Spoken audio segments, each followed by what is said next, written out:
Now we've got the Paternoster ready. That's a fairly common favourite for red emperor at the Swains, and the old Hussar, one of the best baits going for a red. What I like to do is go in here and take the whole fillet off, rib cage and all. When you get to about there, I like to go straight down. That gives you the whole fillet with the tail, the bones are in there. You go to put this on the hook on your dropper rig. I like to go through once, take the scales off, go in again, twice, 3 times. It's a nice big hook, it's a 9-0.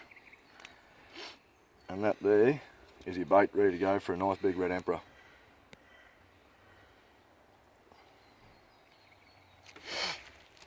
What you can also do is, when you've used both sides of your fillet, take the whole lot off, take the ribs out, give the wings a twist.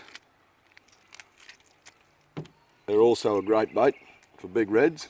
You just pin them on, not gangs but a single hook, just go in once. There's a gap in the bones in there. That's good enough.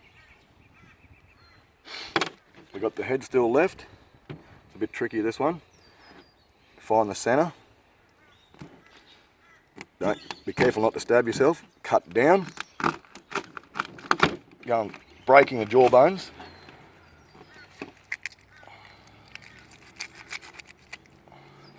You're left with that.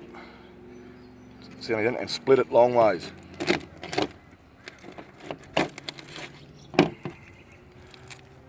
That there is also an excellent bait for red emperor when the hussars are really thick and you can't get the flesh bait to stay on. And all you do with that is find a nice soft spot, which is actually, it's quite firm, but you can get through, and you can possibly go one out more through the eye again, and it'll sit there with the hook fully exposed. There's a few baits for you to have a try.